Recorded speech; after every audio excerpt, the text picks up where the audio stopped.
3 నెలల కింద NEET exam జరగడం జరిగింది. ఆ నీట్ ఎగ్జామ్ కు లీక్ కావడంలో ముఖ్యంగా మన బీద విద్యార్థులకు ఎంతో మందికి లాస్ జరగడం జరిగింది. వెళ్ళి మేము చెప్తున్నాం, ఖబర్దార్, నువ్వు ఇంకొకసారి పెద్ద ఎత్తున మీ మంత్రి రాజీనామా చేసే వరకు మేము పోరాటం కంపల్సరీగా ఉంటుంది. దయచేసి నిన్న మొన్న నరేందర్ మోడీ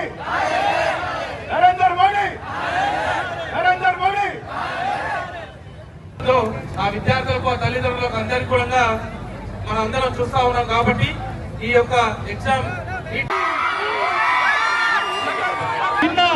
అమిత్ షా పోలీసులను ఉపయోగించి విద్యార్థులను లాఠీ చార్జ్ చేయడమే కాకుండా మోసాలు ఉపయోగించి విద్యార్థుల పట్ల సమస్యల కోసం పోరాడుతున్న రాహుల్ గాంధీకి నిరసనగా ఈ రోజు మన నాగర్ కర్నూలు విజయవంతం చేయడానికి ధన్యవాదాలు తెలియజేస్తున్నాము.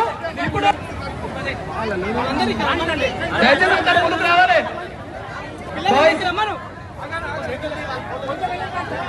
విద్యార్థులందరూ ముందుకు రావాలి.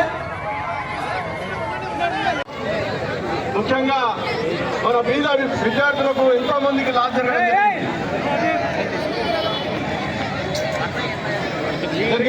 కార్యక్రమం చేయడం జరుగుతుంది. ముఖ్యంగా గతంలో 3 నెలల తర్వాత ప్రధానమంత్రి మోదీ గారికి పార్లమెంట్ లో కానివ్వండి, వేరే విధంగా కాంగ్రెస్ జనతా పార్టీ కానివ్వండి, ఎడ్యుకేషన్ మినిస్టర్ ధర్మన్ గారికి రాజీనామా చేయాలని కోరడం జరిగింది.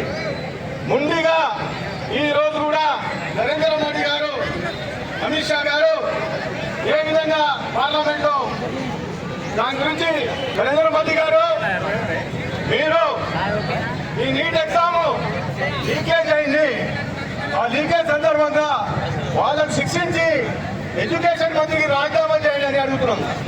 దానికి ముందుగా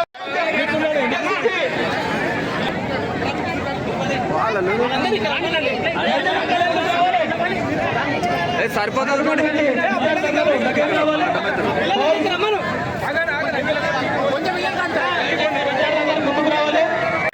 ఢిల్లీలో రాహుల్ గాంధీ గారు అడిగితే వాళ్ళని లాక్కెళ్ళి, పోలీసు వాళ్ళు లాక్కెళ్ళి బస్సులో వేసి పోలీస్ స్టేషన్ తీసుకెళ్లి అరెస్ట్ చేయడం జరిగింది. ప్రియాంక గాంధీ ఒక మహిళని ఇవ్వకుండా ఆమెను కూడా లాక్కెళ్ళడం జరిగింది.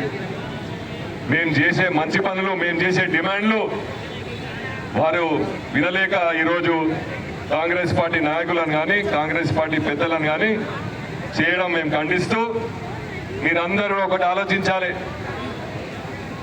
మీరందరి భవిష్యత్ ఇది. రేపు మీరు డిగ్రీలు చేస్తున్నారు, ఇంటర్మీడియట్ చేస్తున్నారు, రేపు రాబోయే కాలంలో మీరు కూడా ఎంట్రన్స్ రాస్తారు. అది ఎక్కడైనా లీక్ జరిగిందా మీకు మీ భవిష్యత్తు నాశనమైనట్టే. ముఖ్యంగా విద్యార్థులే కాకుండా నాకు ఆ పేద తల్లిదండ్రుల గురించి బాధ అవుతుంది. ఎన్నో పనులు చేసుకుంటూ నేను చూస్తా ఉన్నా. ఇప్పుడు నా దగ్గరికి వస్తూ ఉంటారు చాలా మంది, సార్ నాకు 1000 రూపాయలు ఇస్తే నేను ఫీజు కట్టుకుంటా, 1000 రూపాయలు ఇస్తే అడ్మిషన్ ఫామ్ తీసుకుంటా అని వస్తూ ఉంటారు. అటువంటి